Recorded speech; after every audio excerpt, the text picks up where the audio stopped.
Galvin production.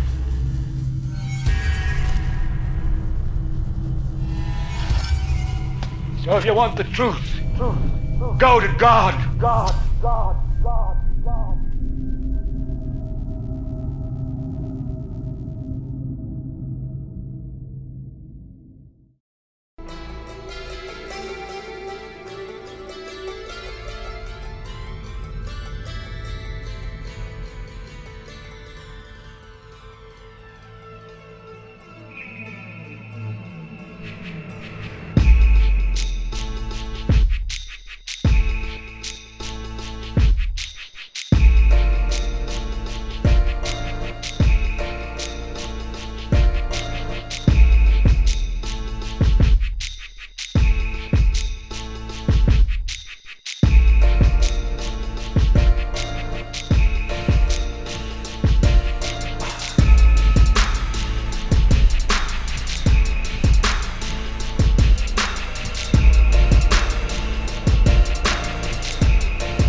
Alright, what's up everybody? It's your boy Aces Galvin coming to you guys with a little tutorial about how to make beats.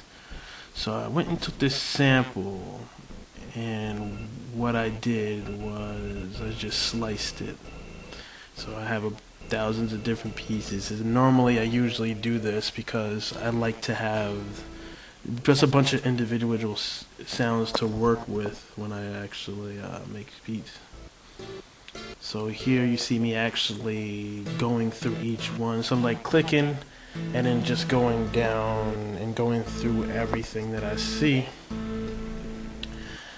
I believe that it's important for most songs that I throw together. I like it to, if I do something sampled, I like for it to be a certain way, like have certain chops and certain unique pattern of the sample. Essentially taking a sample and making it completely different. So here you just see me going through, and that's how usually my inspiration starts. I hear one sound maybe in there, or maybe I hear a sound in the sample, and it just really, like, I just go from there, most of the time at least. So I found that, which is that vector, what is it, 232. I'm gonna start playing around with that just to see what it sounds like. So when I heard that, I'm thinking in my mind like, what's a good pattern for something like this? So I wanted it to be like din and then just as a bass pattern. I usually like to have a bass type of melody or sample to start off. So I'm trying to get the tempo right, but I feel like this is the core process I start off with. I want that bass melody because that's how I build my actual percussion. So I'm still trying to get the tempo correct because in my mind I'm visualizing, I'm kind of thinking about how the snares and the kick could possibly land on that. So I line that up real quick. I use 8 bars, if anybody's wondering, just because it works easier for me. I like to have more spaces. I mean, I feel like if it's a lower tempo, you can't use as many spots. So here I'm trying to still build a bass. I'm trying to fill up any empty spots. Like you can hear it go din and then there's a space. I want to fill that. Because I don't like it really being choppy.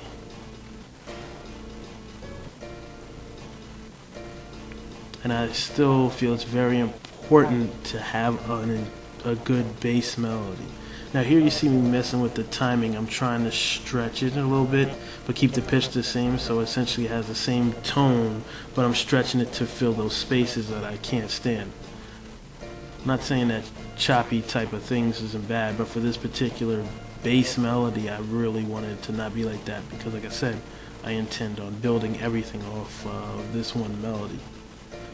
And that's essentially what I do when I make a song. Whatever my bass melody is, I'm going to start off with that and make the rest of the song revolve around that. but it isn't until later where I start adding the emotion into the song. And usually I use the percussion to add the emotion. That's probably what I would say I do best in general, is that. Right here and now, put the echo on that. I'm gonna stretch it 4 bars. Well, 8 actually.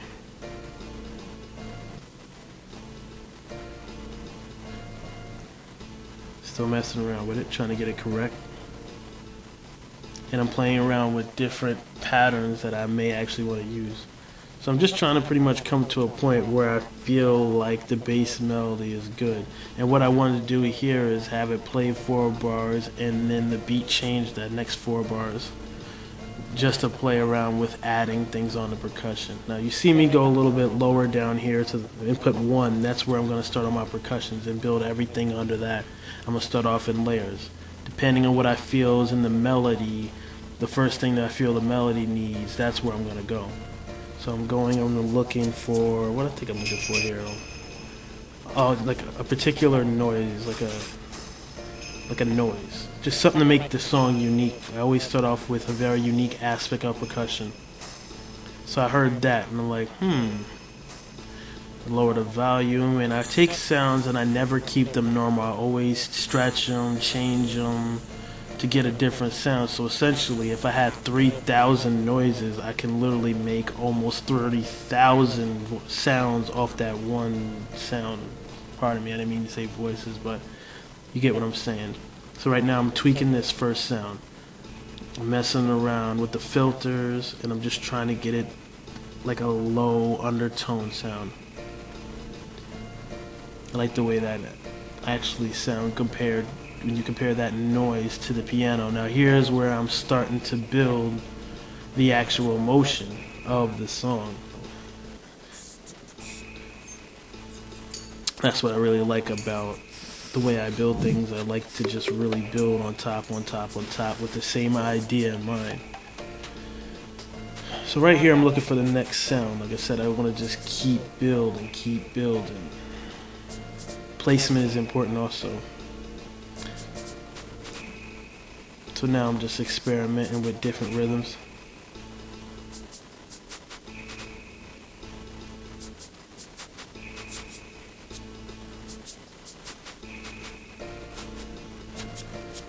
So I like the way that actually sounds, how it actually has this little like double up thing going on.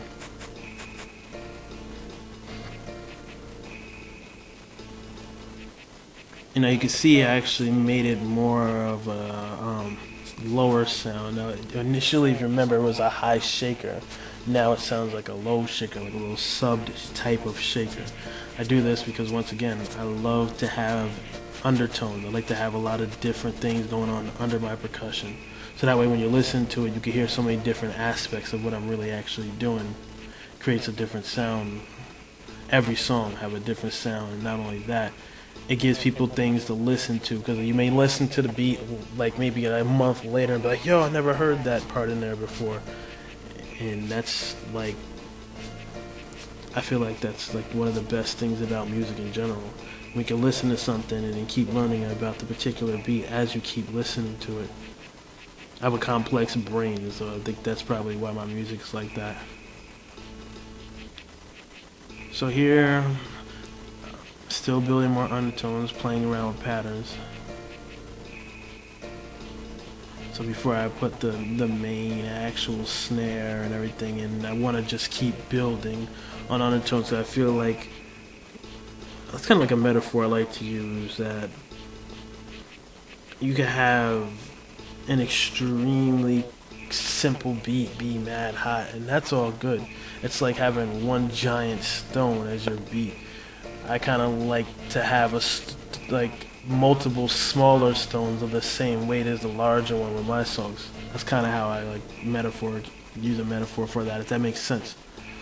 So as to where I could go with a typical boom bap or, you know, 808 snap hat and that's it. I'd rather have like 20 different sounds to give you the same weight as like some OD like kick, snare, clap clap combination. And that's why I keep building. As you'll notice, I'm changing the pattern up at the bottom because I want a variation every couple of bars. And that's what you see me doing right here. So I have like the shaker, and then under that I have like a little hat sounding thing. So I like how the beat's starting to sound a lot more fuller, so I'm gonna keep adding things, and I'm gonna make the pattern a little different, as you see. And pretty much what I'm doing is just taking my time, building, because I want to have a full percussion. Because once I have the full percussion, then I can really start actually doing stuff. Now I had this idea to put an 808 on that first note. So I'm kind of like looking around. Then like in a minute I'm gonna remember like, oh wait, there's an actual 808 I have in a different kit that actually would sound really good with this, which I would believe in my jerkin kit. It's like a boosh, one of those, and I actually think that fits really well with what I'm trying to do here. Because I want it to be somewhat dark. And that was it right there. You'll see me go back up and get it. Now, it sounds alright as it is, but it needs to be lowered. I need to stretch it to make it a lower noise.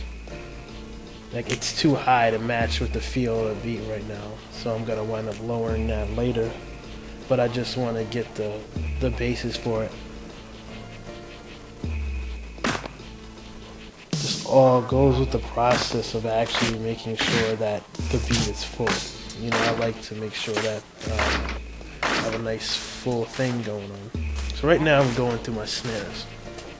And I'm trying to think to myself, like, what would actually work really good in a snare. That's what I'm kind of going through now. So I'm changing the subs of everything because I really want to make different noises. That's the whole idea here. If you guys get anything from this, is that even if you don't use Fruit Loops or you're using something else, always try to make your stuff unique. I mean, like, everybody could have different sound kits and packs, but you can take those packs and make your own unique like sound and things from it. And also by doing this technique, every single song you make won't sound similar. Like, I'm pretty sure you guys can think of quite a few producers who tend to use the same exact sounds. It doesn't matter if they're just on YouTube or if they're like on SoundCloud, or even if they're professional. A lot of the times you'll find a lot of producers like to use the same exact sounds. They don't switch it up. And that also leads to stagnatism when it comes to making music, because then you only really be able to make one type of music. So here I figured I'm going to go with more of a clap, but I didn't want it to be a hard clap. I wanted something like light, because I would take the bass out of it, messing around with the filters. So it's really like undertone clap, which I would layer with other claps. So my whole thing is layer, and taking my time to do it, because it pays off. So now I'm playing around with the pattern. I want to see how the claps and the snare that I'm gonna may put in, how well it would actually go with the way the bass melody actually is. So that's kind of what I'm on right now. I want to make sure that that bass melody that I have up at the top, that I'm gonna build the rest of my song with, has that correct like feel. And I want to make sure the percussion merges well with that, because when I start adding on to that, I'm already going to have a full, damn near fully built percussion. That's the goal. Build my percussion all the way up, so that way throughout the song I can take away, add, take away. But I want to have at least 12 to 10 bars of all percussion, individually lined, so that I can take out certain things. So if there was like a 4-bar section I didn't want to have a clap or any kind of hats, I could just take them out. Now here you're seeing me doing actual technique that I tend to have been using a lot lately, ever since maybe the alpha stage of Battle of Beats, which is echoing the first snare, but not echoing anything else. So it creates a different kind of effect, something you don't really hear too much. Now here you see me putting the HP filter on, which takes pretty much all the bass out of whatever you're doing it to. It creates a high. And I like the way that sounds with the snare. So as you see, like, each individual aspect If you look down at the patterns, 1, 2, 2, number 2, all those things have parts that are modified. If you even look at the amount of things that I've used as far as beats, I have four patterns at the low, and I have about 6 different things I'm using at the moment. And we got to keep going. We're gonna keep building. We're gonna go down until the beat is completely full and fill. So that way, when you listen to it. Oh, by the way, this right here is one of my little trademark things I've been using lately. The splash one. I take the splash one. I lower the volume quite low. Put the HP filter on it, and it creates a nice undertone clap noise, which gives any kind of clap like that stadium feel, which I feel is really good for portraying like a type of epicness or something like that, whatever you're trying to get off. It's especially good for emphasizing choruses or hooks. I feel like the hook of a song should always be the strongest, best part of the song. And what I mean by that is, if you had the melody be the strongest part of the song, and that's playing for like 16 bars 3 different times in the song, people are going to get tired of the song because they're hearing the build up the whole time. I like to build beats up so that way you listen to it and it's a building process. Like you and the beat are growing together, you're learning together, you're hearing the beat and you're going through a process.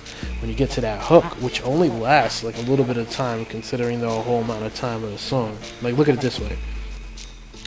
You may have a 3-minute song, but the hook only plays for 60 seconds, if even that much. But you gotta make sure that hook is really like powerful. Because if it is, then it creates this kind of feeling where you can keep listening to the song over and over because you're really just anticipating that hook. And if you're freestyling on the beats yourself, it just gets you hyped.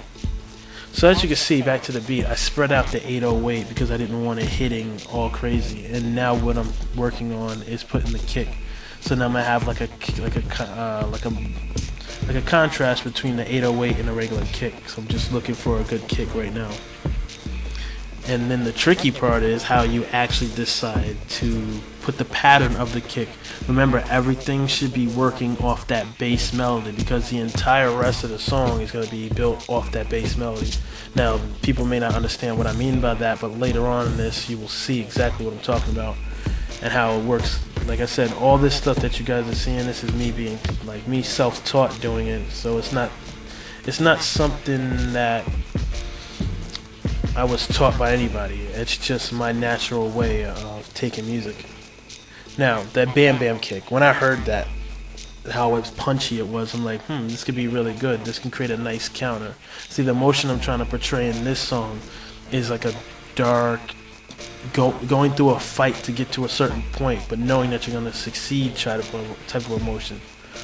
And I feel like that kick strength is the same type of strength that I'm trying to portray in the beat, which is the same type of strength I like to portray in life. So this kick works well with that. I always keep these emotions in mind when I make songs. Like I just build them like that. So right now you see me like trying to figure out if I want to do a double kick pattern where I'll have like a high kick and then a low kick and then them playing off each other. That's what I'm thinking right now. Like, do I actually want to do that or not? Listening to the bass melody, I'm trying to see how these will fit, and listen to everything else that I built. Because I got the hats in the background, I got the shakers, I got the light clap, I got the echo light clap, and now I'm just trying to figure out, like, which one of these kicks play well with each other. So you see me experimenting here. I go and make another pattern because everything should individually have a pattern just in case you want to take away or add. As you can see, the way I'm building my song, the first 4 bars, it's not as like heavy as the second 4 bars because that's the build up in the actual bass melody anyway, because that's where everything comes in. You hear those extra second clap thing I got going on in that second part. So right here, I'm really trying to work on the actual, like, how can I explain? The actual, like, pattern of the kick. Like, I'm really trying to see how well will this actually fit if I'm using 2 different kicks. So I experiment with this process for a little while because I'm like, maybe I might accidentally stumble across something really hot. And that's what you gotta do a lot of times in beats. You gotta experiment with things and really listen to them critically. If you experiment with it, you may accidentally create one of the hottest like drum riffs you ever made in your life. You just gotta experiment. You gotta play around with that. Put things together, play around with it. It shouldn't be any rush to when you're making your music, because you really want to make sure positively that you're making it so that it meshes well. It doesn't have to be the most intricate. It doesn't have to be the most like use of talent that you may have, but in reality, as everything is cohesive and everything plays together extremely well, you're gonna have a nice full dynamic song. As you can see, I'm already spent 15 minutes just working on percussion alone right now, and I spent maybe 5 minutes working on the bass melody. See, but the reason is I do the percussion first is because I feel like if the percussion's done in full or damn near full, you have a beautiful sound of percussion and you can just build the melody off that, which I can't wait to get to later in this, so you guys will see.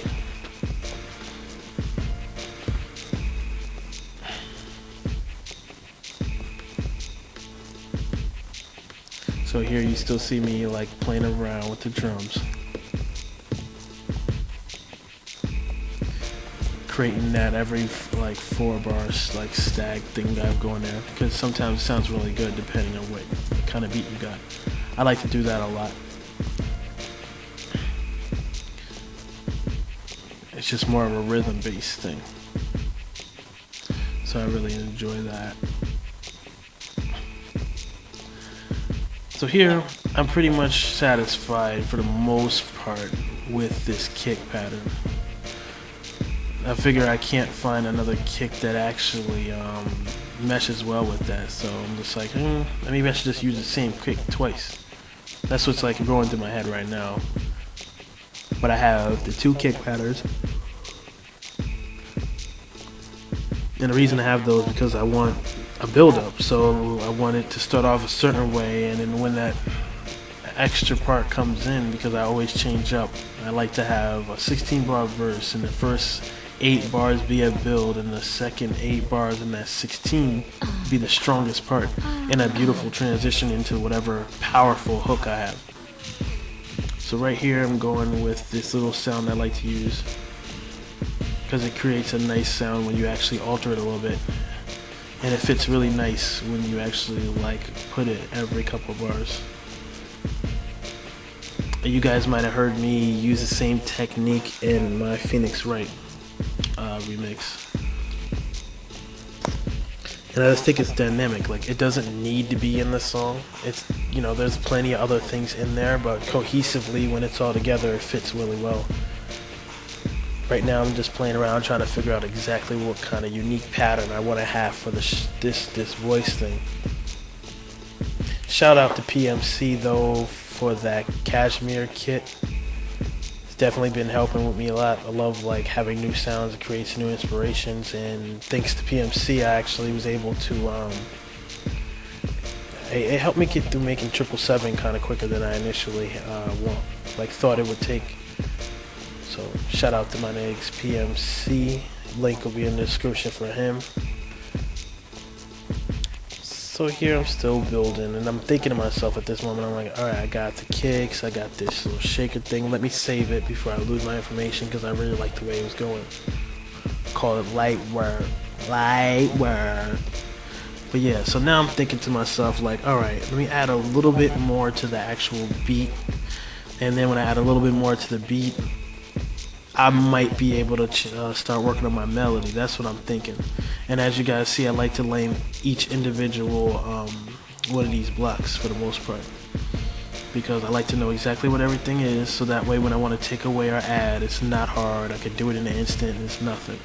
Now, I'm thinking like, now maybe I want to do a clap or something. Like the beat's still missing something. It doesn't have like a powerful clap or anything, and it doesn't have hats, but I don't think I put hats into this beat until way later. So yeah, now I'm looking for snares, which for me, honestly, for the way that I make beats, I feel like the snare for my style is so important. So I usually have a lot of trouble when it comes to doing that because I'm usually very not satisfied with whatever type of snares I may be using at any given point in time. So right now I'm going through it. I'm really trying to find something. Now when I listen to these sounds, I don't listen to them in a way where I'm like, all right, I like the way this sounds as is. I always listen to it like I like the way it may sound, but I may like the way it could sound. Remember, for every individual sound you have, if you decide to use a filter or switch things around, make it reverse, echo it, sub it out, make it a high, combine them with another one, you get almost an infinite amount of sounds that you never heard. Like you'll start noticing that this snare in this song will be extremely unique because of the way it sounds. So you can layer two stock snares over each other and then go modify both of them. You get a completely different sound. Like the possibilities are endless. And you can hear with that kick, those two kicks over that other kick I was telling y'all about earlier, that stadium sounding kick, creates a very good mix as far as power. Like I said, I want the beat to really give an emotion of a struggle and at the same time like power and determination, but not necessarily easy journey. That's kind of what I want the beat to like represent. This is why I chose this sample in the first place. By the way, shout outs to Ophelia's Dream. That's where this is actually from, this sample. But before I made the video, I just picked it. I just went and found the samples. Like, yo, I'm just gonna do this when I record myself doing it. I had no idea what it will come to. Now, as you can see, I just highlighted my full beat. You hear how crazy that sounds? Yeah. So now I'm like, all right, let me stretch this over here and maybe make this 16 bars because now I'm about to go start working on my melody. And I just wanted to hear my beat real quick. And now I'm getting ready to build this next thing. I'm gonna let y'all hear that real quick. It's kind of hot.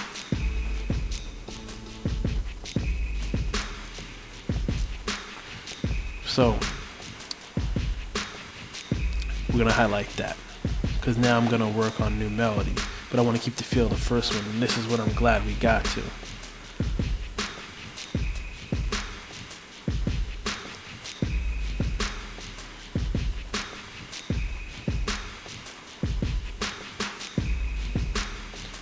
Yeah, I was definitely jamming to that when I was listening. When I was making this, I was like, whew, see that fire. It's that fire right there, you know what I mean? Alright, so now I'm just adjusting and doing leveling. I like to do this periodically through the song, so when I get to the end, I don't have to do it all crazy. So I'm going through each thing and listening to the volumes and making sure nothing's distorted. Adjusting each thing and making it moving it up and down if I need to. Because I don't have the melody in the way, so I can really hear the beat and hear what I need to adjust. And as you can hear, that original sound that I put in the beginning, it fits so well now. Like, it's a really nice like fit. Especially with the 808, I don't think I've ever even heard anything like that before. So like I'm cloning things, I'm sorting things out. I like to do this also. I like to group channels together. So like I'll take all the melodies, put it in a folder at M.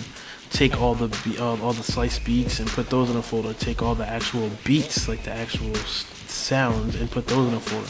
That way, if I ever need to find anything specifically, it's not hard at all. That is an original sample. I'm gonna take this now and put it up here because I already have my chop part. So now what I want to do is put this here. Now the first thing you're gonna see me do is something that most people do in different parts of the program, but I don't do that. I just line this up with one of the edges, cut it, and it start working for there. So now I'm gonna take this sample and start manually chopping it to find other pieces to layer over my chops that I already have earlier from the slice beats. I'm gonna work back and forth with those because there's certain parts of the song that just sound good to me, like that bell. I like the way that sounds. Now this is where things get very unique to my style because this is where like I pretty much did myself without using plugins. I like learn like this, so it works for me. Lining that up exactly with the edge so that I can make sure that it matches up with the tempo of my song. even though I know I didn't go matching my sample up with its actual tempo, because this particular tempos all over the place, which makes it very random, like how I'm actually gonna find sounds. But this is sounding pretty good, the way that bell is like just riding over the top of that. And I'm thinking to myself, like, yo, I like the way that sounds, because that'll be really good with my chops also. And that's kind of like what I'm thinking here. I always keep the bass melody in mind. So I want to make it 16 bars because I like to do things in double bars. Remember I told you I like to do 8 bars of one thing, 8 bars of another. So I'm thinking, maybe I could put this on top and then mix it with my original bass melody and leave this sounding like an undertone or a bass. That's what I'm thinking right now. But everything is based off that complete bass, like the complete bass melody. Now you see me building things with my chops here also, because I'm like, alright, this could be a change up. Like maybe I want to see how I want to switch this up. So I'm experimenting. Once again, you got to play around to see what sounds right. You can't rush, you just got to kind of really play around with it.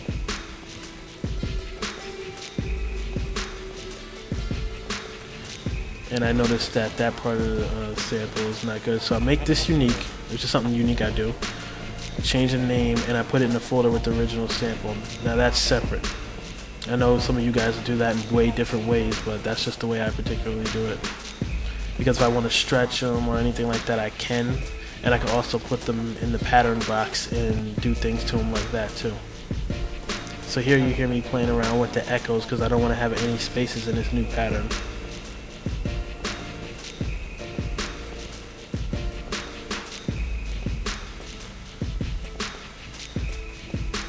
And I'm cloning it because I think I wanted one to be echo and one not. Yeah, because I used that sound in the previous melody, I believe, the bass melody, and I just wanted to make sure that this one echoes, because the original one, the bass melody, doesn't. So here I go and double this dark bell thing up, and I'm gonna use that dark thing right there as my uniqueness, my unique thing for my second part of my 16. So now I got this idea, because when I used to rig beats a long time ago, I used to like to use a lot of reverse. So I was thinking about, alright, how about I take this one melody and stretch it to make it unique all the way through rather than repeating it twice.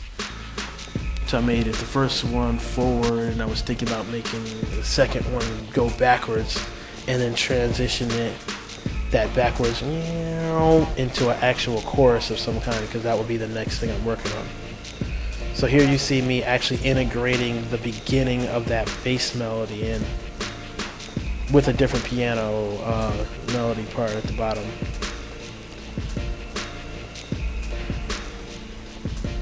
See how good that sounds with the whole beat and with everything? It just really meshes really well. So now I'm just listening to it, and I like that noise at the end right there. So I'm kind of going back to the beginning and taking some things out, because like, all right, I want most of the beat to come in during that 8 bar. As you can see, it's like creating a build up.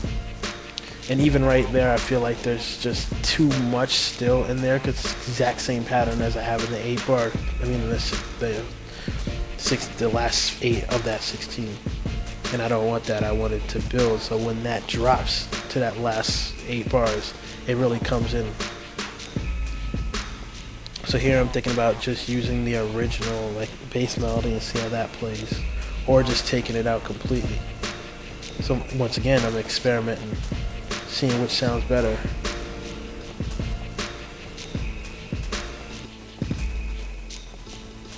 Playing them over each other, but I know that's not going to work. Go back to the beginning and see what I actually do here. Realized that pattern 3 was pretty much empty and I didn't need that. And I was thinking, hey, maybe I shouldn't put no piano in there yet.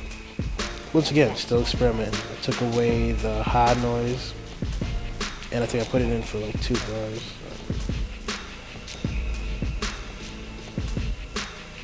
So I'm still experimenting here. I'm trying to figure out a way that sounds good to me. Like, how should I do this? Because I don't want it playing completely all the way through. So I'm trying this like pattern that you see right there. Once again, just listening to the beat and experimenting, playing around with different options. Because when you hear the right one, you will know exactly it's the right one, and you can go from there. It's funny, like, I do this on like every song that I make. And this is not one of the more intricate type of things I've done, but it's definitely damn good. I really like this beat a lot.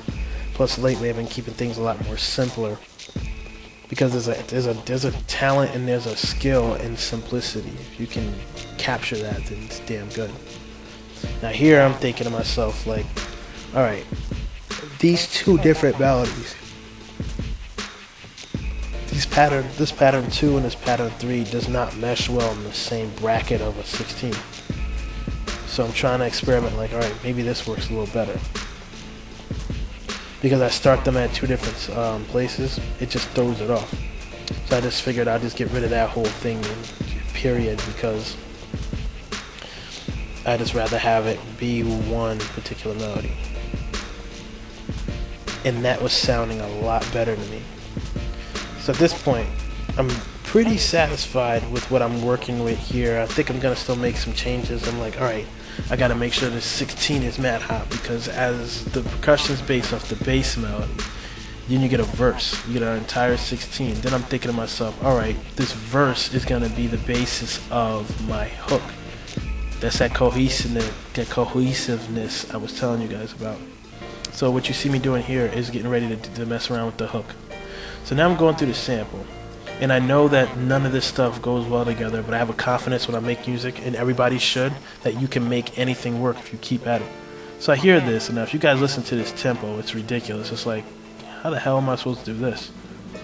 And this is where one of my talents actually come in a lot, because I'm like, I can take something that's so crazy and so off and actually make it work. And the way you do that is by not giving up and really messing around with the stretching and the timing and anything like that. So I'm gonna take this beat, I'm gonna line it on a particular part that I initially want to beat the first note. I gotta find it first, like, what do I want to use as the first note? So now I'm going through the beat. Now as you see me doing the beginning of the video, in the beginning of the video I was going through each slice. This is roughly doing the same thing. I'm just trying to find something as a starting point.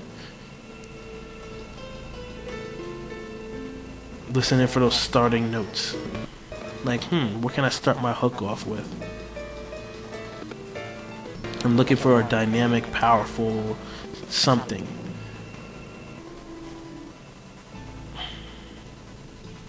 Still looking. So I'm like, I guess it's gonna have to be something around this part.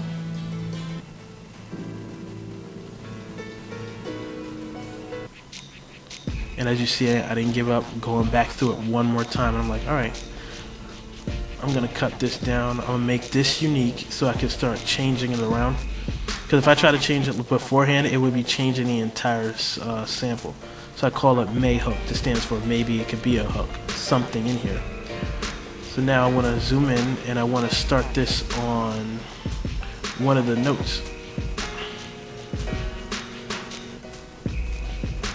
And this is where I was telling you play around with the timing, because I want to see if any of this just may accidentally line up.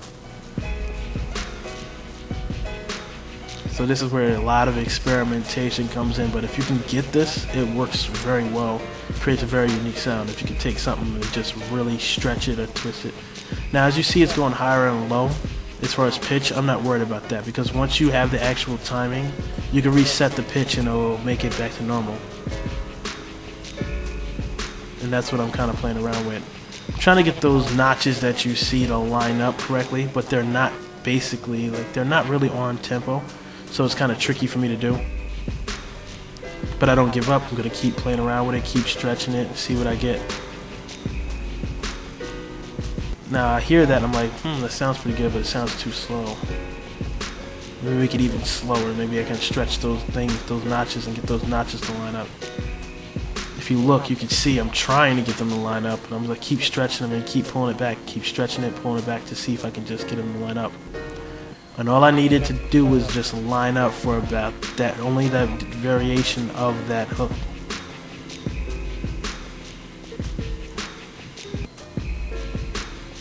Now I like the way that sounds. I was like, oh, I think I found something, because those are very close to the lines if you look at it.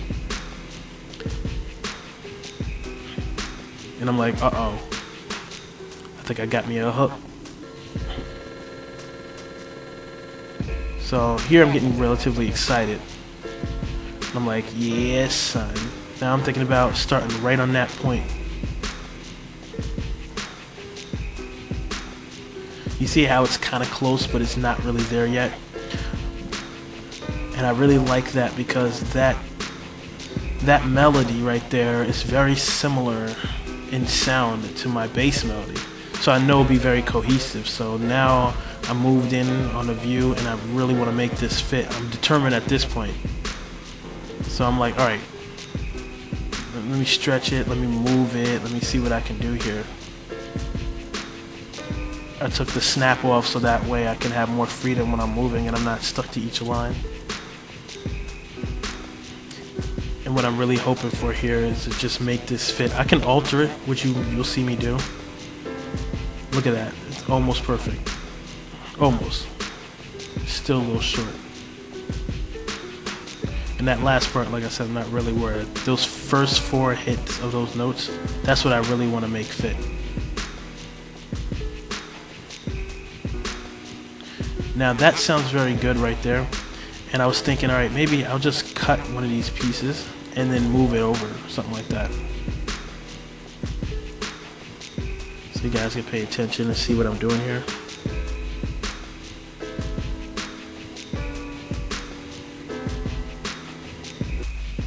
You see how that note's off from that line? What I want to do is mesh it up with that line.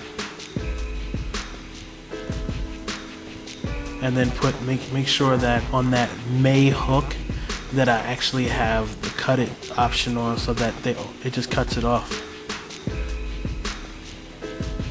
Cut itself, there you go.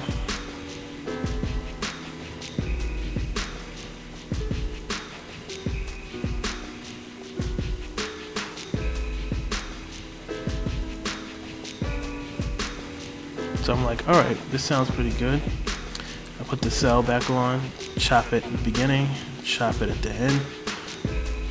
And then I'm thinking about, alright, so now that I have that done,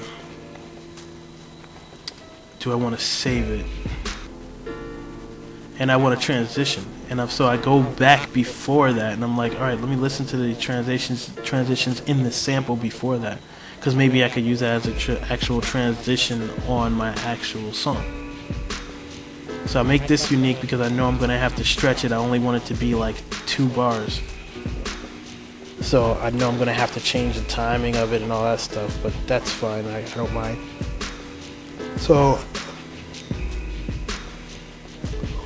I'm looking at it. I'm like, alright, so we put this here. I want to make this 2 bars, so let me play around with the timing and the HUD and all that stuff.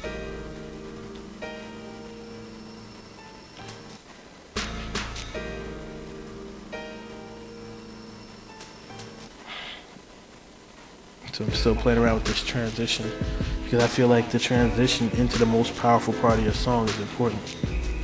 So here we see stretching it, using like the time stretching. And mind you, once again, it may sound all retarded and low and stuff, but all I gotta do is reset the pitch in both of the hook and that, as you see me do. And it'll go back to like its normal tempo.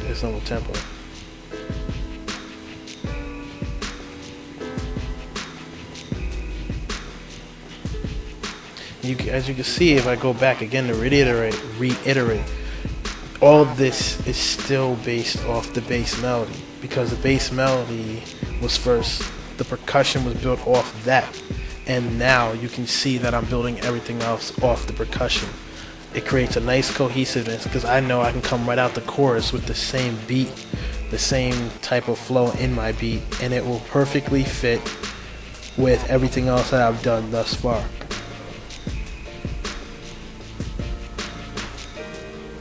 So I'm still playing around with this hook. I'm trying to make it sound right, resetting everything, being a perfectionist.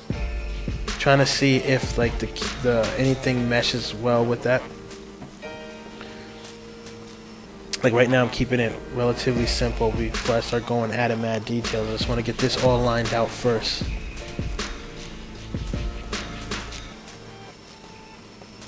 So I'm still playing around with that. Just trying to see like, maybe would it sound better backwards, or maybe I should make two. And have one start off forward, fade it out, and have the other one coming backwards. It's a technique I've used before also.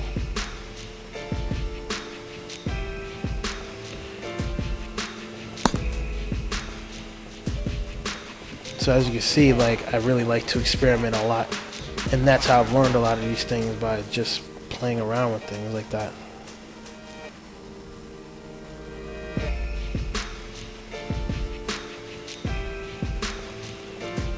And what I was thinking there is I really want to have a good transition to go into this powerful chorus, because like I said, I feel like that's the build up and everybody wants to hear like a really good chorus.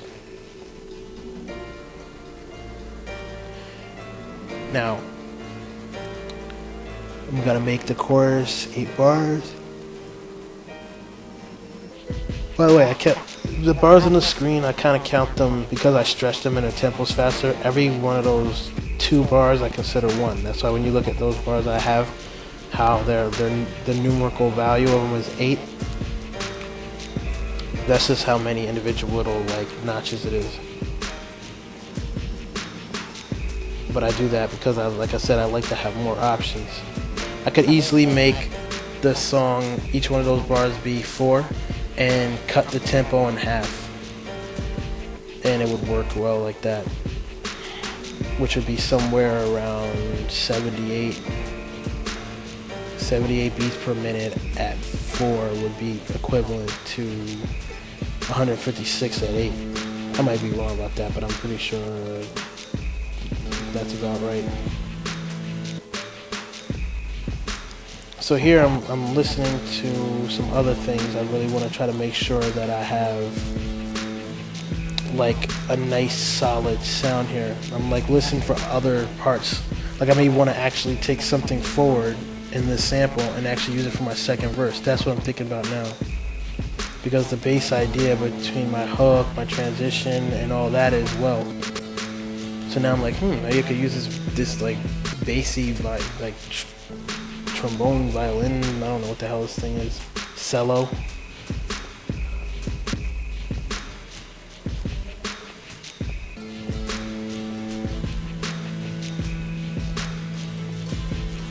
So I'm still messing around with that, because once again, like, I want to build. I'm keeping in the back of my mind that after I have the hook somewhat where I want, I'm gonna go back and start actually really using a lot of like really touching it up the beat.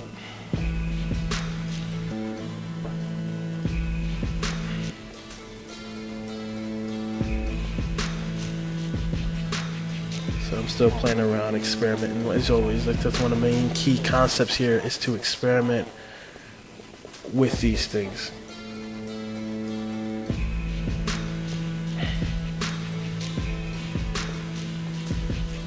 And now I'm trying to mess around with time, and I think I played around with this for a few minutes, but essentially at the end I don't think I use it at all. It just kind of didn't fit with what I was really trying to do there.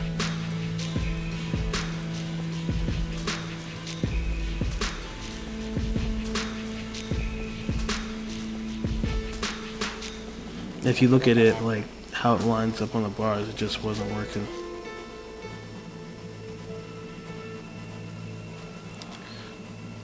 So I'm gonna skip ahead right now to because I know I didn't use this. I think I just rebuild a variation of the first melody here. So I'm gonna skip ahead to that.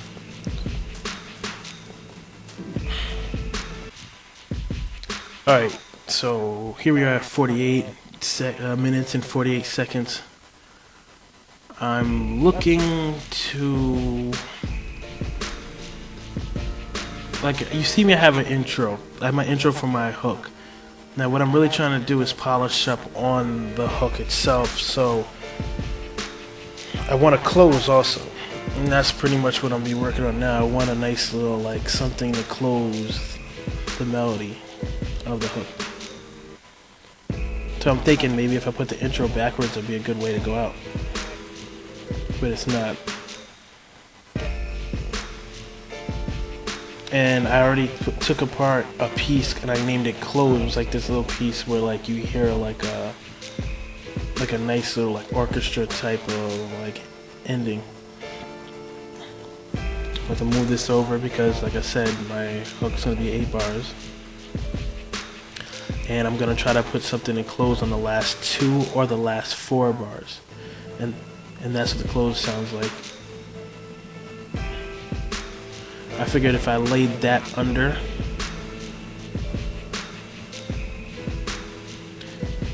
and maybe fade out the hook, the last 4 bars of that hook, then I might be able to do something cool.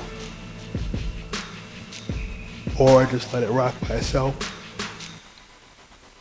It doesn't really work that well when I leave it alone, because like that piano needs to be in there to finish that cohesiveness of the beat in the first place.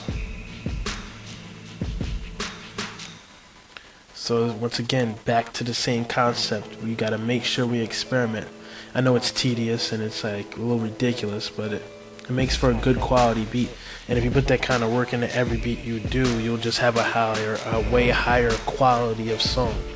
If you really take your time and work on each individual part, because it deserves that. Like your work is art. And you don't want to have a picture that's only painted exquisitely in the middle, not on the outside. So you got to kind of look at over every aspect of your beat and make sure it's good, and don't forget about others. Like I know at this point I don't have any transitional sound effects.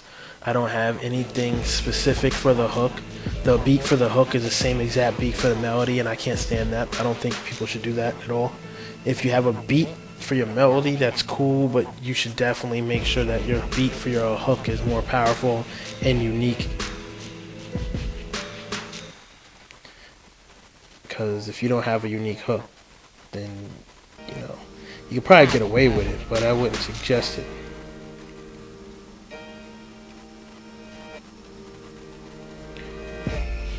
So here you see me playing around with transition and whatnot.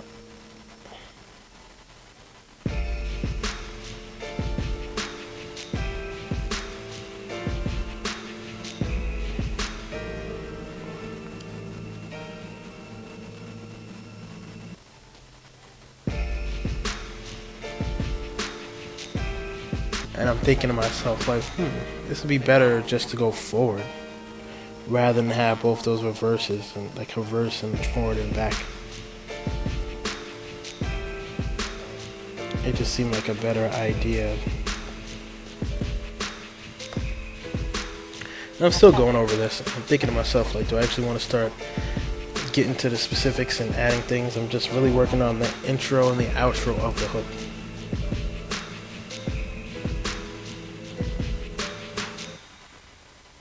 So that's what we're working on right here. Now.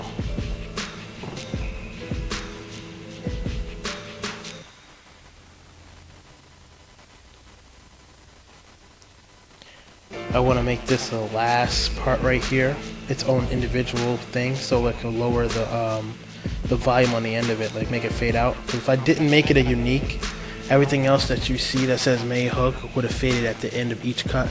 So to make sure that that didn't happen,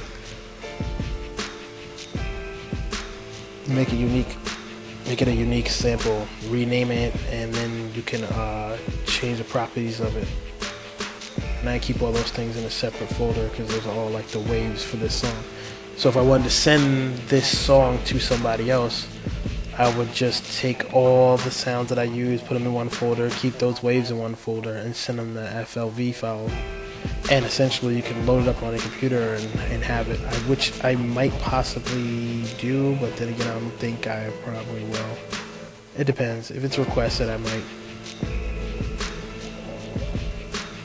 But I think this shows a lot. of what I'm actually doing. So here I'm still working at that whole fade out thing, trying to make sure that there's a nice mesh, like the way the melody ends. And what you see me do there is I took it from the top and put it in the bottom. And the reason that I put it down there on pattern 8 is because if it's in the top, it's really difficult, if even possible, to make it echo. Because I don't do, like I said, I'm self-taught on here. But I like the fact that when you put it at the bottom, you could change like certain things as far as the echo. And I wanted to echo that last part of May hook, so when it comes out, it sounds good. Echo it out. Here we are, me experimenting with the bass melody, seeing if it fits over that, because if it does, that'd be not good. Then I'll add it in the next 8 bars. But clearly, it doesn't. But I think the first initial pattern goes pretty well. And that's the great thing about actually just like making everything cohesive.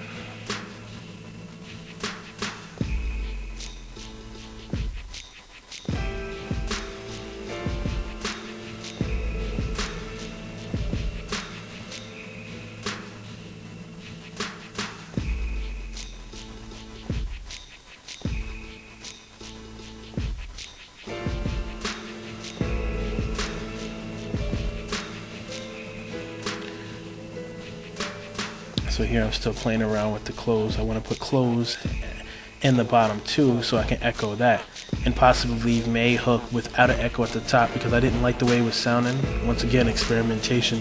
I didn't really like the way that was sounding, so I was like, I'm gonna leave the May hook at the top. I may get rid of close, put it at the bottom, and have close echo, so that way when it goes back into the verse, you hear an essence of that. So it's not just like going from mad noise to none at all. Transitions, I feel, are extremely important in songs. Things should transition very nicely into the next thing, or the next like part of your music.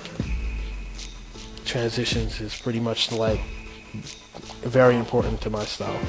I usually always have some kind of transition somewhere, even if it's a transition from the 16 to the hook, or from the 8 bar to the next 8 bar in a 16. Transition is important, and that's why I like to use transitional sound effects, which you'll see me do later, towards like when I feel like this song is actually coming together.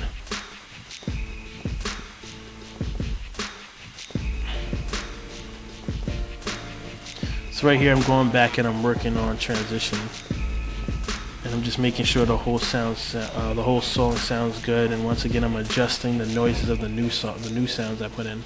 So that way when I get to the end of the beat, I'm not going through all kinds of hell just to make sure that things are leveled the correct way.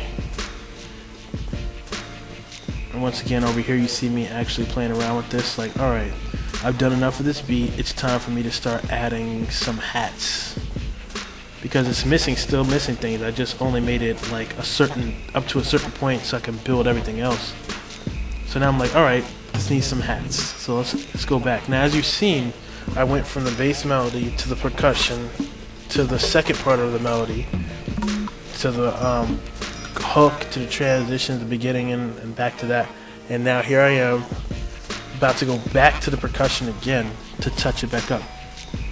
And that's what I really wanted to do right there, is just like touch everything back up, make everything all nice.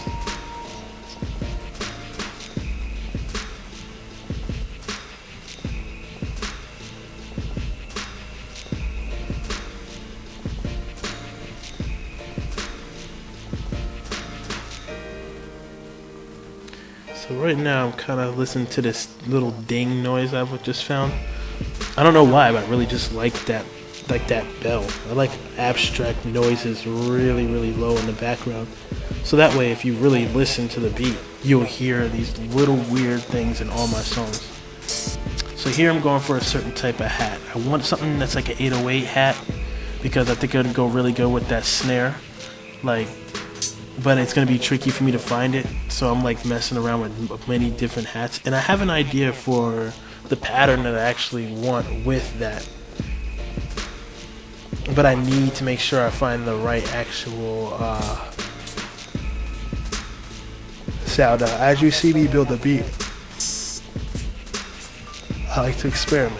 I feel like it's the most important thing in general, and I'm not gonna probably say that again because until the end, I've said it too many times.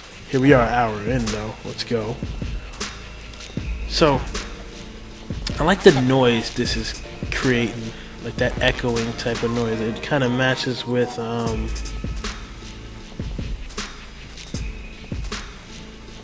like it matches with that snare. 1 second. No.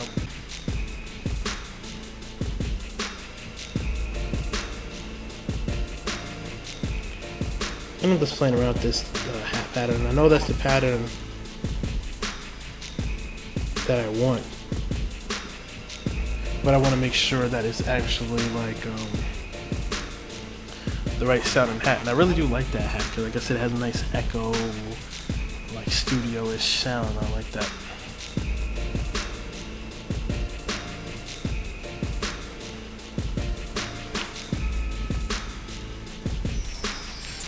So now I'm going to my trademark like hat that I like so much, which is these little hats right here. I like to layer hats too. I like to layer a lot of things. Like I said, I'm all about creating different sounds. And here I am playing around with this, using this hat as somewhat like a hat type of snare. Sometimes it makes a very good thing with the beat to do that.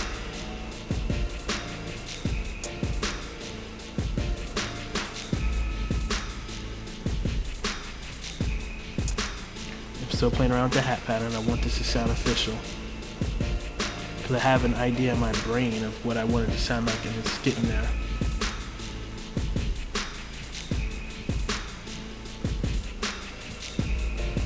Because I want it to be like I want like a pause in there.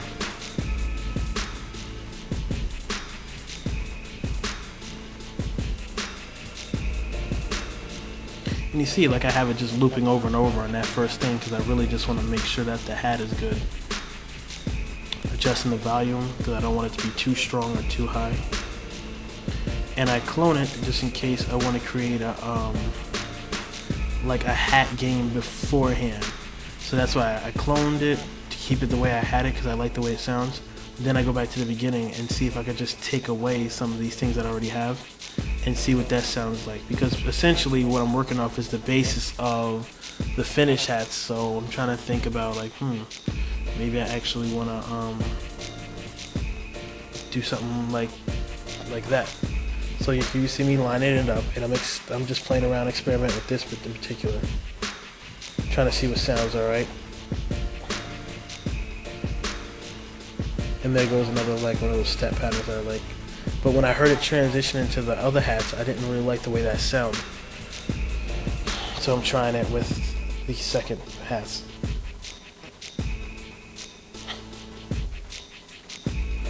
Still playing around with it. I really don't like the way that sounded. So I'm like, alright, let me not put any hats in the beginning. Let me put it in the 4-bar.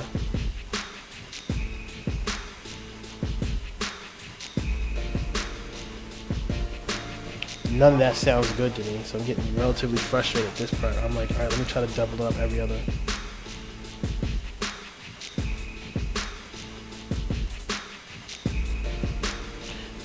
And I don't like that either. So I'm like, yo, this is hopeless. This is starting to like get really like frustrating because I'm like, these damn hats. Like the pattern that I actually did, it only sounds good as a full pattern. And you can hear that bell. Sounded kind of cool in there. I need to lower the volume on that. So once again, right here, my brain's like, alright, I gotta make this actually mash up nice. So here I double up the hats to see what they sound like. I'm like, that doesn't sound bad. Lower the volume, adjust it a little bit. Remember I told you guys, if you combine sounds, you get completely different sounds. I've done that quite a few times in this beat thus far. You see me do it with my snare. Now I'm doing it with the hats. So I went back to my original makeup of the hat pattern and added this in, which I got from experimenting with going back beforehand on the other pattern of the hats. And I'm like, yo, I really like the way that sounds. Now, maybe I can transition without using both. So maybe in the first pattern, I could just have one of them. That's what I was thinking. I was like, all right, maybe that could work. Like a not as complex pattern of the hats. Pretty sure y'all get what I'm saying.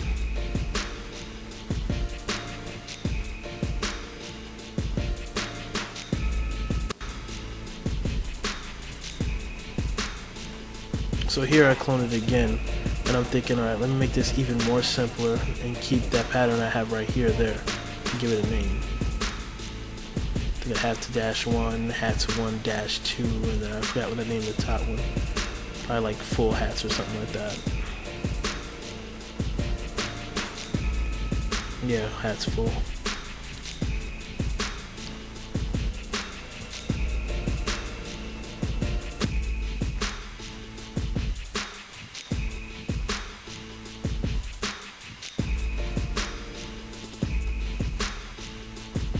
So here you see me actually take away those hats.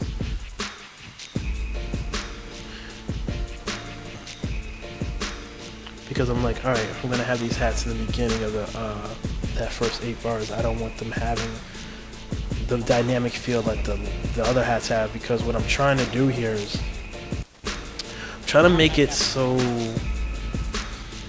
how can I explain it? I'm trying to make it so that when that beat comes in right there on that that second 8 bars, that it's really like, oh, like I didn't see that coming. I just want everything to kind of drop right there, which goes good if you're a rapper, because like your flow can really switch up right there and it would just fit perfectly.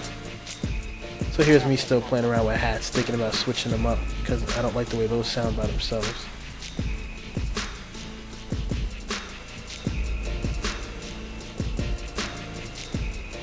Those sound a lot better to me. So once again, I'm just playing around trying to find stuff. I'm real tedious about this kind of stuff. Like I'm like, yo, these hats gotta be right. Like they just gotta come through and just gotta be correct. Because I think hats, snares, and kicks are some of the most important aspects of your song. So those things are important. Plus I'm seeing how those hats mesh with the hook, and since everything is cohesive and everything works off the last, it's interesting because you can go back to your bass melody, add mad things, then go to your hook, add those things to your hook, and they fit perfectly. As to where if you didn't do that, it wouldn't necessarily be the case. And it really helps to speed up the process of making a beat in general.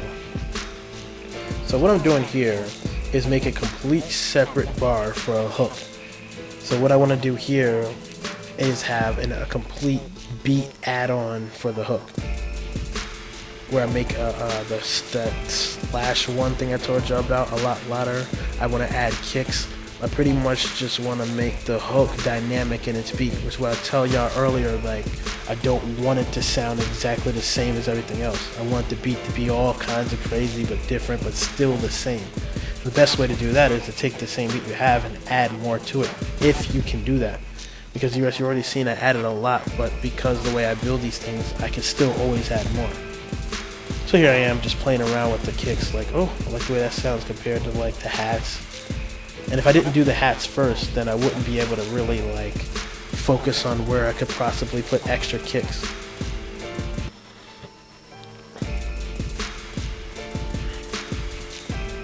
And I really like the way that's sounding right now. And I'm like, what else can I do here? And I call it hook add-on, because everything that I'm going to add on a hook is going to be here. And I usually do two different hook add-ons. I'll do hook add-on for the first 4 bars of the hook, and then another add-on for the last 4. And that'll usually be where I have the most amount of sounds in my song at once playing. Will be the second part of that hook. And if you go back to any of my other songs, you'll kind of hear this pattern in it, this change up type of building pattern. Here I go changing the piano roll of the kick, so that the kicks in the hook add-on are a little bit lower than the regular kicks. So if you're listening to this on a system, you'll be able to hear that. It'll be going high-low, and it's kind of a cool effect. And it's just the small things like that that really go a long way. Like just something like slightly moving like your parts of your kick on a lower piano roll really add a lot of dynamic to it. So essentially, I just went from having only one type of kick other than my 808 to having two different types of kicks when the chorus comes in and a stronger clap. So here I want like a shaker every 2 bars or so, like almost like a breath, like I would like to have that in for the second part of the hook. Maybe some cymbals and things like that, just really make it like epic. That's kind of what I want for that.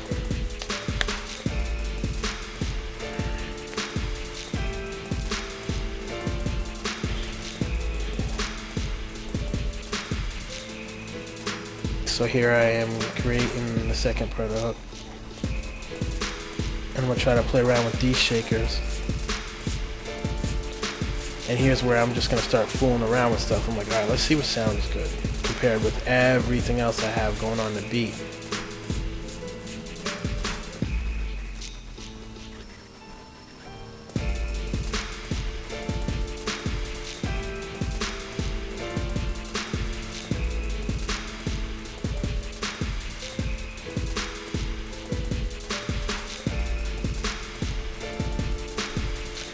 So I'm still listening to it. I'm like, alright, let me adjust the volumes of this and the filter. I'm trying to create a different noise than just a typical shaker noise, you know.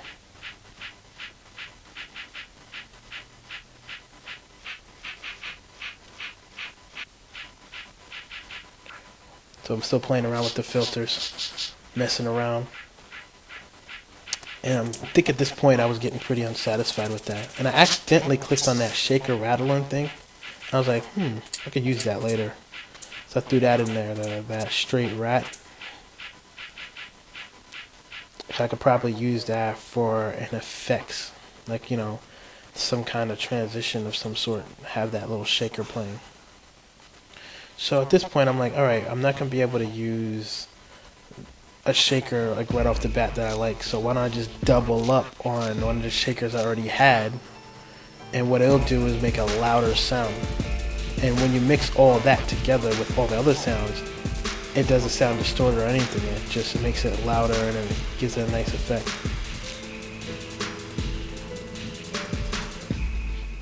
And most of the time what I would do is just clone the piece and make it a little louder. But just using the regular height and doubling it twice made that actually sound really good. And then I put it in the hook add-on and got rid of that. So I'm just like, alright, that's going to be something that's going to be in the hook add-on 1. And the hook add-on 2, I'm going to put some other stuff. So first thing I'm messing around with is the shaker thing. And I'm like, maybe I could use this somewhere else in the song. But I'll probably get back to that. I saved the song. You just do that every once in a while you make a beat, because you never know what could possibly happen. I haven't had it happen to me too many times where I've lost complete songs because I didn't save it, but when it does happen, it's heartbreaking. It makes you pretty upset.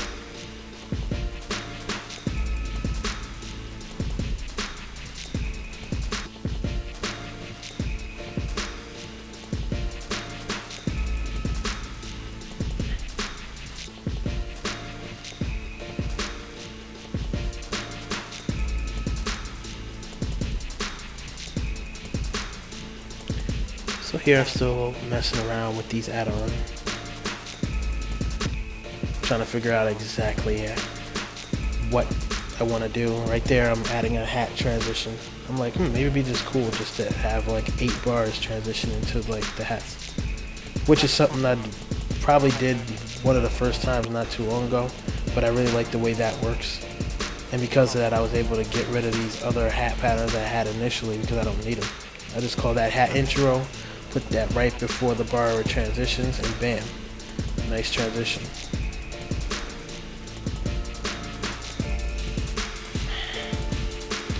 Now if you kind of heard that, it doesn't really sound good when you switch from that automatically to the chorus at all. So I'm so glad I got the transition here. See, that's starting to sound a lot more fuller and a lot better. but it's still missing something. So I'm thinking to myself, like, what could I put in there? Maybe a cymbal.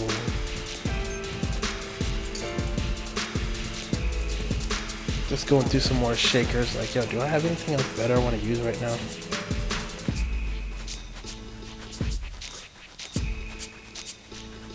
Once again, shouts to PMC for that kit. Kit is fire. Alright, so I'm messing around with that shaker sound. I want to have that transition somewhere, but I know it's too loud, so I gotta lower it, and I gotta, like, maybe echo it, maybe stretch it, you know, playing around with it, because I want to definitely make it sound good, but I want it to stretch all the way across that its bar. So that's what I'm messing around with. I know it's too loud, so I just lowered it. And I'm playing it and putting it in different positions to see where it sounds good. And to me right now, I'm thinking like, all right, maybe if I put it a bar before the end and just have a swooping noise at that last bar, that'd be a cool transition. That's what's going through my mind right now. So I go and make that bar 16 things long, so that way I can put my patented little that noise right there in there. And then I'll turn that down, change effect, add an echo, maybe like put a filter on it. I love that noise because like I think everybody should have like particular like sounds for their songs, so that way even if you don't tag it or someone gets a hold of your song without you knowing, you still have certain things that kind of like are trademarked to you, so you can identify the song. And in a court of law, if you was to go against somebody, like, yeah, like, that's my noise, I use that in all these other songs, blah, blah, blah. Hypothetically speaking, even though I don't think it would ever get to that. It's just good to have sounds that are just trademarked to you, and that swoopy noise just so happens to be one of them for me. I love that noise. I use it a lot. I use it a lot on 777 too. So anyway, back to the concept of transitioning with like sound effects. I like that because what it does, it triggers people to know that there's like a transition thing coming, and it kind of makes it easier for them to hear it.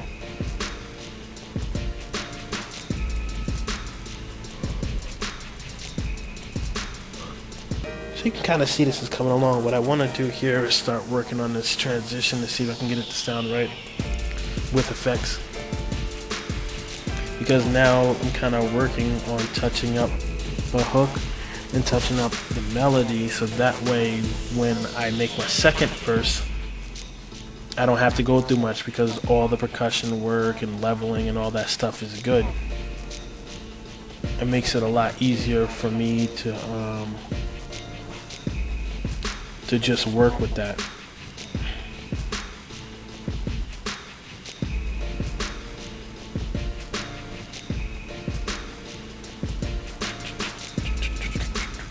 Alright, so here we have that cool little hat intro. So now I'm adjusting the leveling of those top pieces you see, those top samples. I want to make sure they're good. I like to go over a lot of different things on making the beat. It'd be very tedious because if you do a good job of doing it at first, you'll never have to do that again later on. Just get it out the way rather than waiting to the end.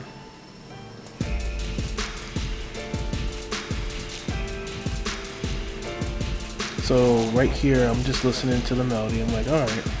And I'm looking at that transition, and I'm looking at how that notch isn't lined up. And I'm thinking to myself, like, yeah, I'm going to fix that later. But let me just work on a transition for now.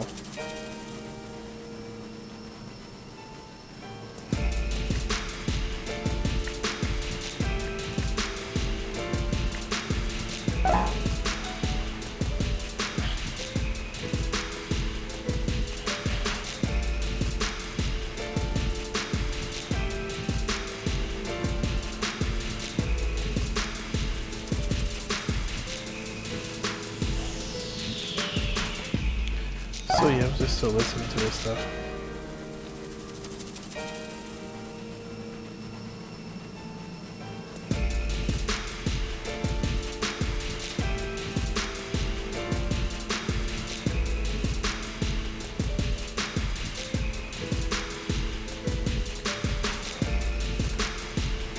And at this particular point, I'm like, alright, where do I go next now? I'm like, maybe I should start working on the next verse, because the hook in the first verse is sounding pretty solid to me. And I like the way the transitions are actually sounding too.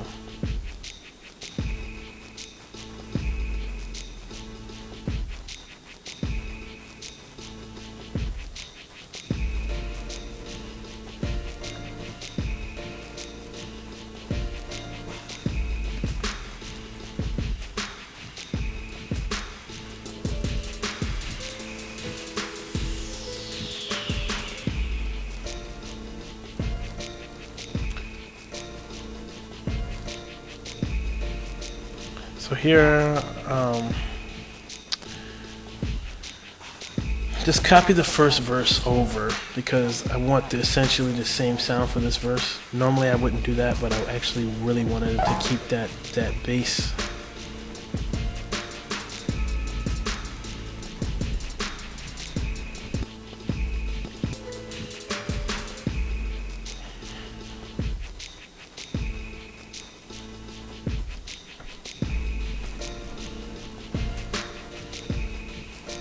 So you can see what I'm doing here. I'm really trying to like make it a little different, and I want to use the other original melody that I had from before, like the first piano add-on I did for that. I'm gonna use that here. Now I'm just thinking about how I want to actually do it, playing around with it. Like, all right, do I want to use this beat, this piano keys, and switch to this one with no top part? But I'm like, nope, because they start at two different points, it just won't fit well anyway. But it doesn't mean I'm not going to try it, because I want to hear what it sounds like, because I might once again accidentally stumble across gold.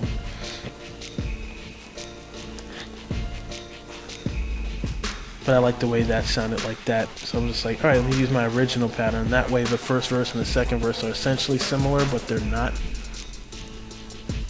So if someone had a particular flow for the beat and they were using that flow from the first verse, it wouldn't be exactly sounding the same, but the flow should still mesh up really well. And now I'm just playing around with that, trying to see if that clap would be good there, but to me this doesn't sound right. A clap is definitely directed towards more of an epic part of the song, or more of a stronger part of the song.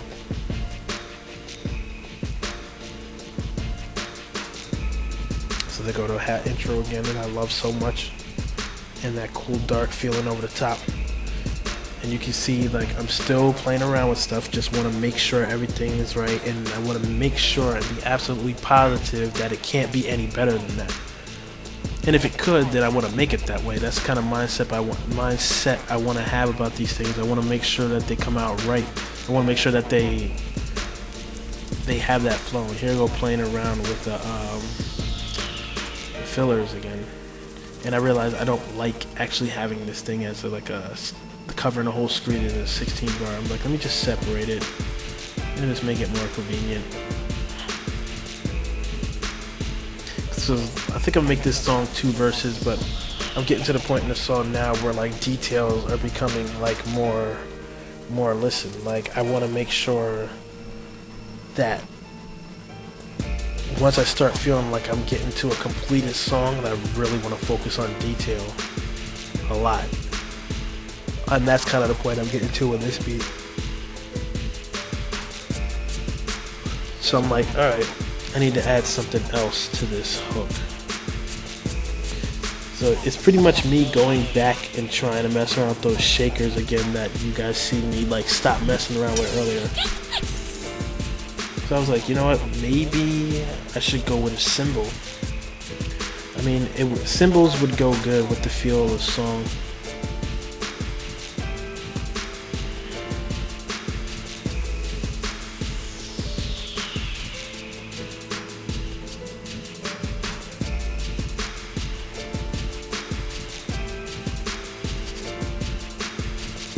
So now I'm just messing around with the particular like shaker pattern. Want it to be cool.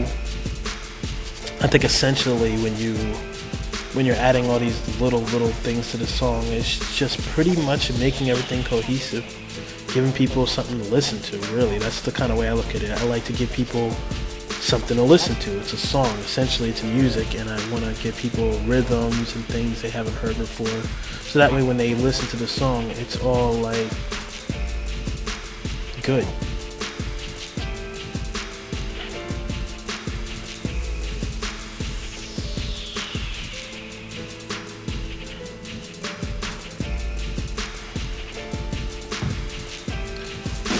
So now I'm just going through those cool little sounds that I had there. I'm just like, what can I use here? Really like kind of confused, like do I want to add another snare? I was like, no, I have a good, damn good snare. I don't need to do that. I'm like how do I want to do this? And I think the shakers that I have are good. They just need to be lowered in the volume, and I think I'm gonna get to that. And I'm really about to focus on completing this this last 4 bars of the hook. I really want it to come in and really have a stronger feel, so that when it comes in, you're like, damn. And that's what my objective is right now. I'm like, all right, so let me think what logically would really fit well in here. Let's play around with some cymbals. Putting a cymbal on the snare essentially gives you another type of snare, especially if you lower the volume low enough. And I like to counter snare, so I like to have like snares and then a snare that counters that snare. So with these cymbals, I want one cymbal to offset the other cymbal a little bit and create like a more hyper tempo.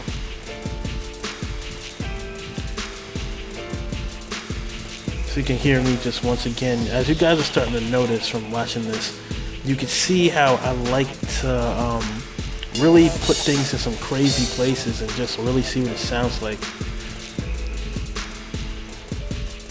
I've learned a lot of different patterns and a lot of things that sound really good at different tempos from doing that, just really putting things there and just listening to it for a second.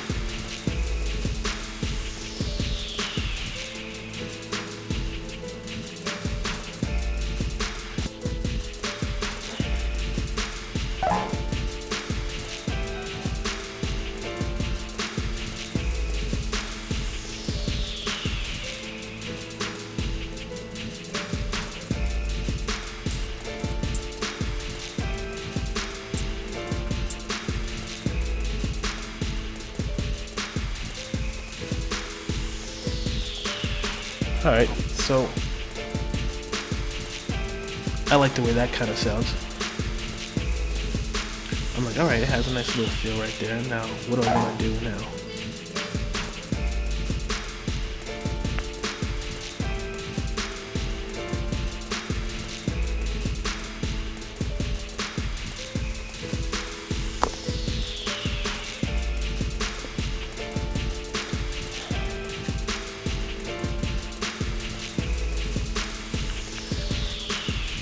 Alright, so I like ending the hook with nothing, because if you keep in mind that close hook thing I have, it'll just echo through, and I like taking that last part off the last like bar of the hook.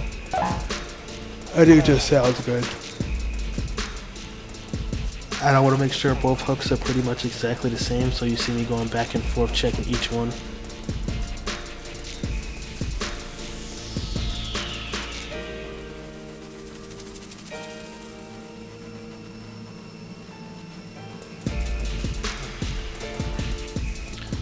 I'm still working on different techniques for transition and seeing if the 808 actually sounds good in that position, which I think it sounded alright, but I don't think I keep it there. But I thought it sounded pretty decent.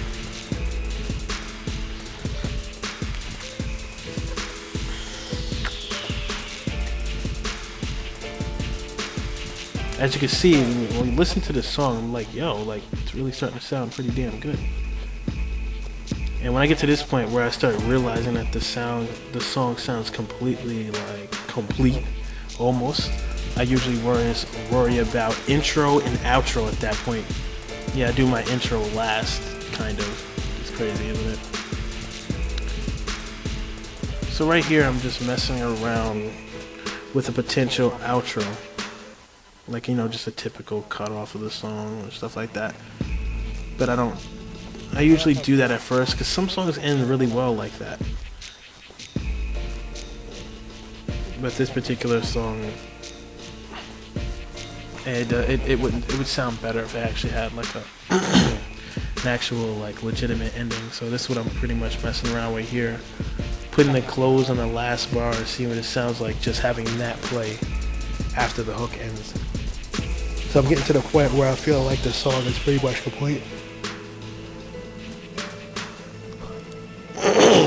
But I don't really like the way that sounds just by itself. I'm like, So I'm thinking like, maybe I should build a beat here, maybe, or something like that, just to give it just like a nice little effect.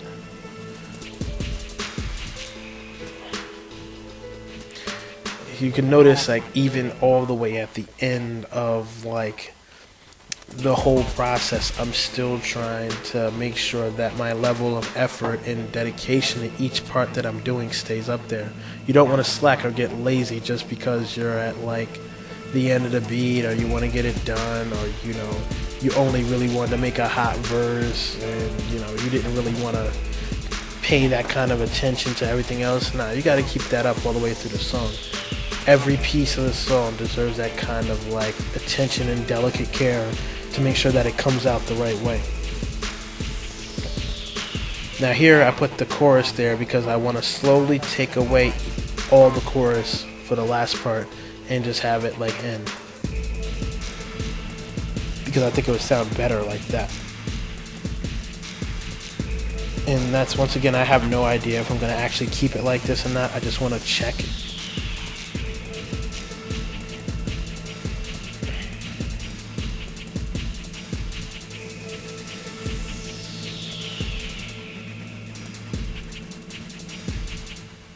Now I think that sounds a lot better, and I believe like in the next couple of minutes I get kind of curious about it. I'm like, yo, maybe I could make that a third verse. Like I literally start building it as a third verse in a few minutes. You'll actually see me do that. But then I realized like, nah, let me just leave that alone and go back to the way I originally had it. So right now I'm just experimenting, trying to see what the hell like sounds good. Like maybe put a shaker at the end, maybe put that swooping noise at the end, maybe that'll work better. Maybe I could put some of the beginning of the song, like some of those original noise bass melodies I use there, or maybe I could put something else on top of that. Like I'm thinking of all these things in my mind at the moment, and I'm just like literally preparing myself to actually do it. And once again, adjusting the level.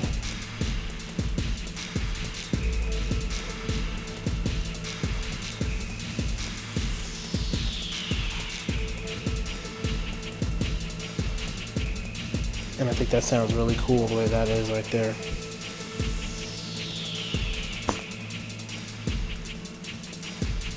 That's essentially, for the most part, what I'm going to do. So now I'm going to skip, because I know I changed it and I try to build a chorus. There's no point. I mean, I try to build another part to that, so there's no point for that. So let me pause this at 132. And let's skip ahead to where I actually work on an intro.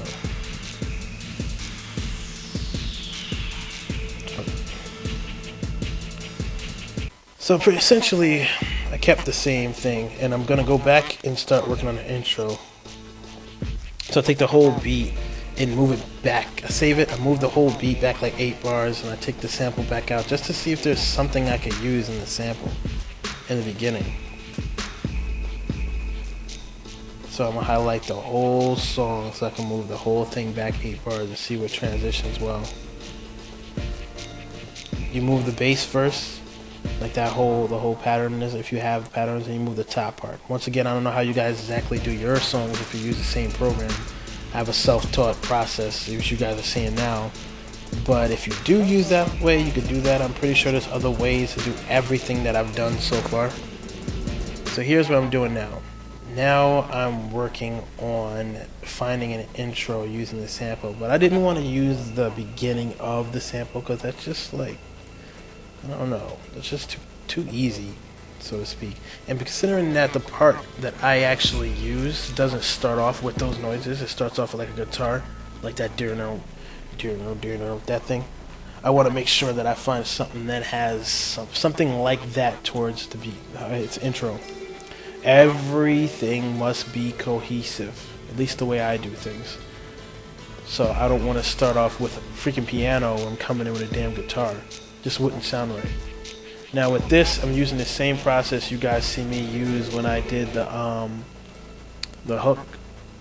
I'm looking for the beat to find certain things in certain spots, and then hopefully messing around with them, stretching them, moving them to try to get it so that I like the way it starts. That's pretty much what I'm doing.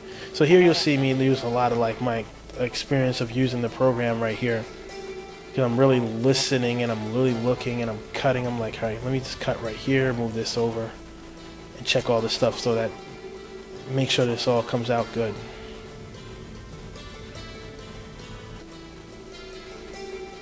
And I like the way that part sounds. Now I'm just looking for a point where the sample would be a good spot for it to transition into the actual beginning. So I hear these pianos and stuff like that. I'm like, that could possibly work, but I don't have any pianos in the intro. At least not in the immediate intro, like the first 2 bars I'm talking about. So I don't have that there, so adding that in just wouldn't be something I necessarily want to do.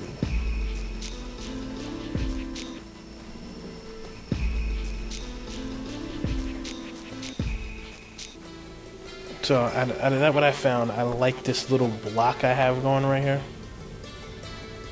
I move it up, and I'm like, all right, time to find a place to start this beat at. Because I know when I find a place, I'm going to have to make it a smooth transition. I'm going to have to, like, make sure it merges right into the beat abruptly. Like, boom, like it just dropped right. I'm tedious like that. I want to make sure it just drops right now. Right there, the way you heard that, that's not going to work. And I'm like, yo, there's no way that's going to work. So I believe I move this back because I'm like, all right, I might need to stretch this out longer. I might need a different piece. Like, what the hell is going on with the edge of this? Like, how can I make this merge well? Now I'm trying to stretch it, but then I'm like, nah, that's not going to work. There's sometimes when you do that where if you pull it, you'll actually get the front part of it, like whatever's in front of that. I don't really know exactly how that works. Not that it matters, but it'd probably take me like a few minutes to figure that out if I actually really sat there and messed with it. I just never really messed with it too much. I just know in FL10 that happens sometimes. You can do that. If you guys even know what I'm talking about to begin with it. Anyway, I'm trying to adjust the camera view because I want to really zoom in on that sample that I have in the beginning. And I still got to move the top pieces over. There we go. I'm still looking at that transition, and I'm still thinking to myself like, yo, that's gonna be like one of the last things I do. I'm pretty sure I fixed that right after I set up this intro. As you guys can see, I really take a lot of time in each aspect of the song, but I try to make sure I do it in order. So like now that I'm working on my intro, I'm not gonna just half-ass it and just do it. So now I'm listening and I'm trying to figure out exactly where I want to start this. And I hear that thing building up in the background. I'm like, maybe I could use that. Like maybe that would be a good part to start. So I cut it there and I'm like, go back. I'm like, all right.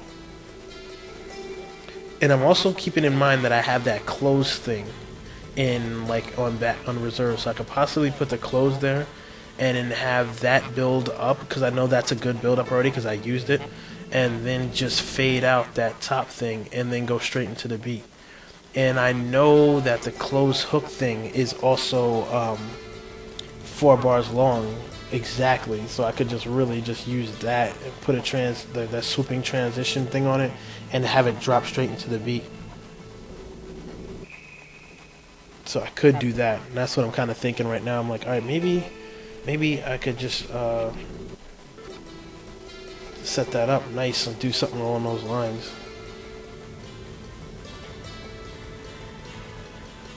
Alright, we're going to pause this at 1:43.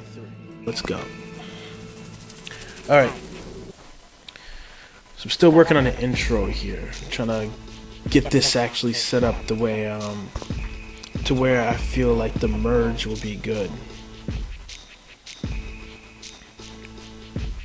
So you see me here adjusting the screen, move things back over, because I definitely know I want to start the beat right there. But I'm also contemplating on actually, like, how can I explain it? I'm contemplating on actually fading that piece out at the top. But in order for me to do that, I'm gonna need to make it unique. And then I can go fade that out and make the close hook a little bit louder. Add a few more things into it. Maybe put it in the bottom where pattern 5 is at, and just have it like echo. I think that's more than likely what I'm gonna want, what I'm doing. Yeah. So I put it down there, put it in, echo it right off the bat so I can kind of see what this sounds like. And then listen to it from the beginning. And automatically just cut the fade out lower, because when it gets to the close hook, I want the close hook to be the kind of like the last noise you hear before it goes into the verse, because I feel like it'll merge better like that. You guys will see what I mean in a second.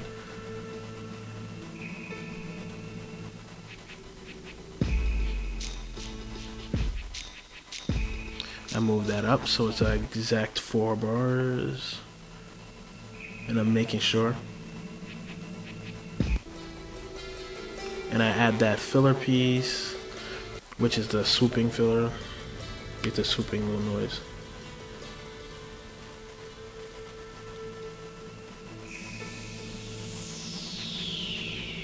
See how that's starting to sound a lot better now? And it's because that initial sample I'm using, I'm like fading it out and going into something that I already know meshes up with the tempo of the beat. But it's a nice transition. You could barely, you probably didn't see me do this, you probably wouldn't hear it.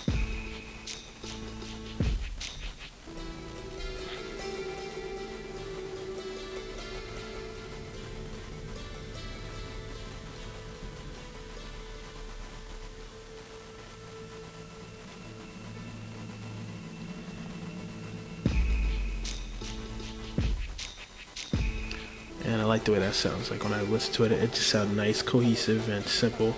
Now I'm thinking like, let me add the shaker in there, see what that sounds like.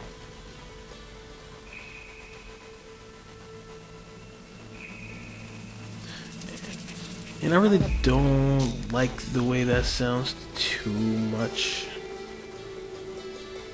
but I probably will find a good spot for that if I decide to use it.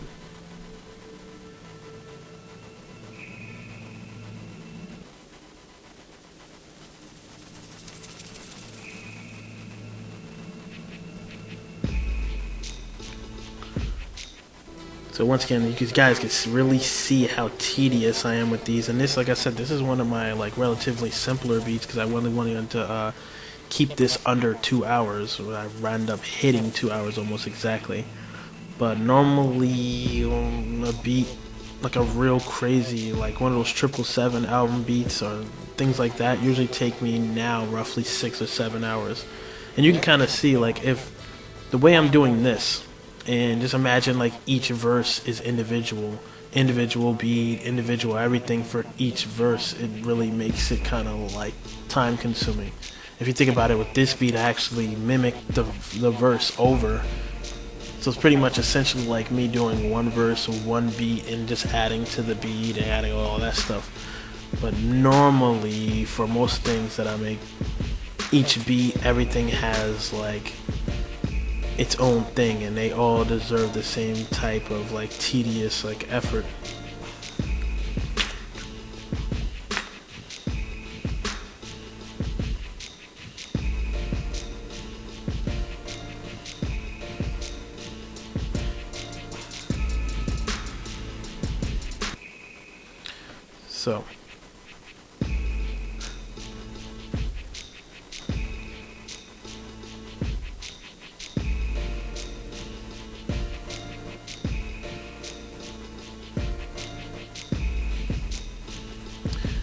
So right now I'm just going over the first verse again, keeping in mind that it's an opening verse.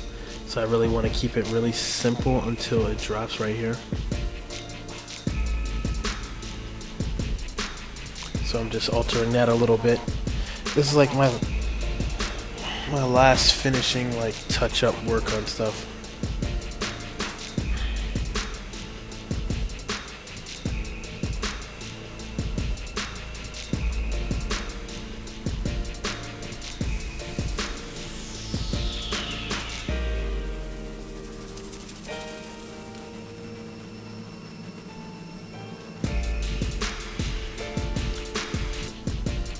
And now you're gonna see me actually get to this damn transition I've been waiting to get to this whole time. Cause I'm like, yo, I gotta fix this. Like, I really gotta fix this so you guys can actually see how I'm gonna adjust this.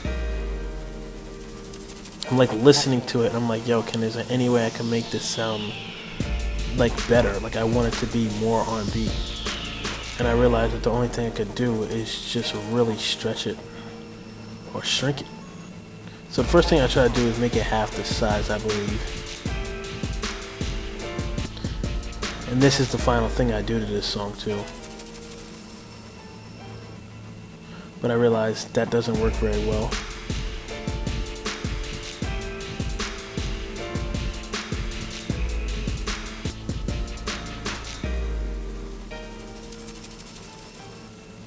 See, that's no good.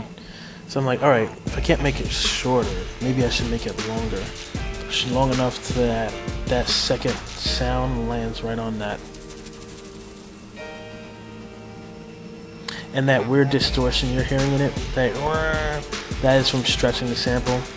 But normally I could take care of that by putting a filter over it, like a bypass filter to create like a swooping noise. But I usually do that after I make the beat, and I do it in a different program. So I'm gonna cut this and I'm gonna try to make that second piece you see right there fit in with that, which is interesting because I like the last couple of keys on that part. So this is just me like playing like paste together with the sample. Just really trying to get it to fit the way I like it to fit. So cut another little piece off it, and that little piece right there on the right is what I'm gonna actually want to merge in there somehow. So I know I can't do it with cell. So I'm like, alright, let me try to make this fit. That's what I'm thinking. I'm like, I'm just gotta make this fit correctly. So I just keep listening to it over and over again.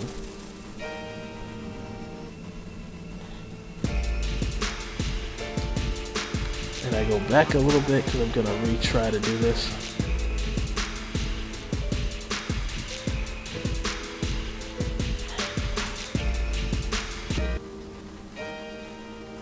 Still want to play around with that, so I'm like, let me just put it underneath and just have them both play at the same time. Put it on none so I can adjust it, and then just keep listening to it until I actually find out exactly where it should be, you know?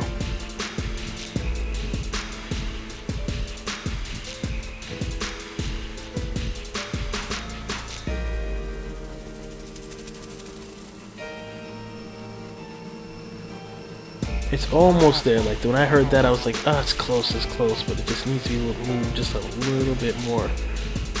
Now I was kind of confused as if it should be forward or back. So I'm just playing around with it, and it's crazy. Like you wouldn't think that something so small, like the way those two little keys sound, would be that much to me, but it really is. And that's still too slow. So I'm like, maybe I should make it an individual noise, like an individual sample, and then change the speed of it. But I guess I like the way that was because I see myself deleting it, copying it. So I go over here, get rid of this old one, put that new one in, a new technology, but it's on none, so it's not gonna line up. Go put it back on cell. Hit the paste button, throw that in there.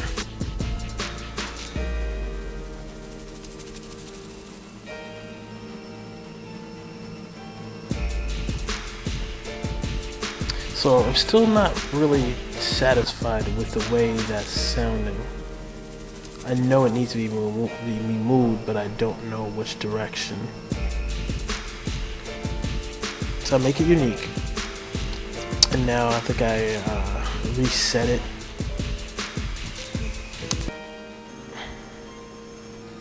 Now the reason it sounds like that is because like the pitch needs to be like a reset and stuff like that, which I'm about to do now. Reset all that, it should sound normal now.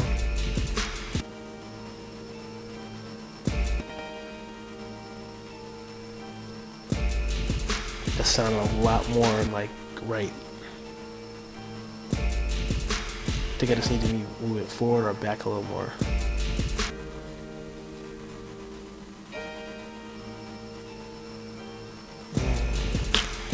That sounds about right, so I think I'm gonna copy that now and move that over. Because it sounds pretty good to me.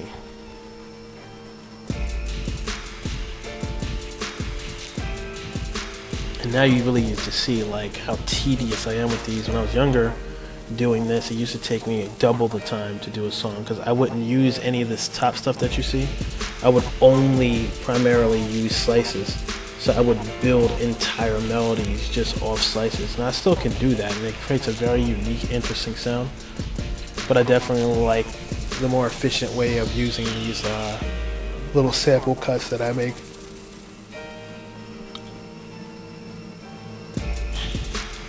And I'm gonna copy the other one and replace it with the one I just did.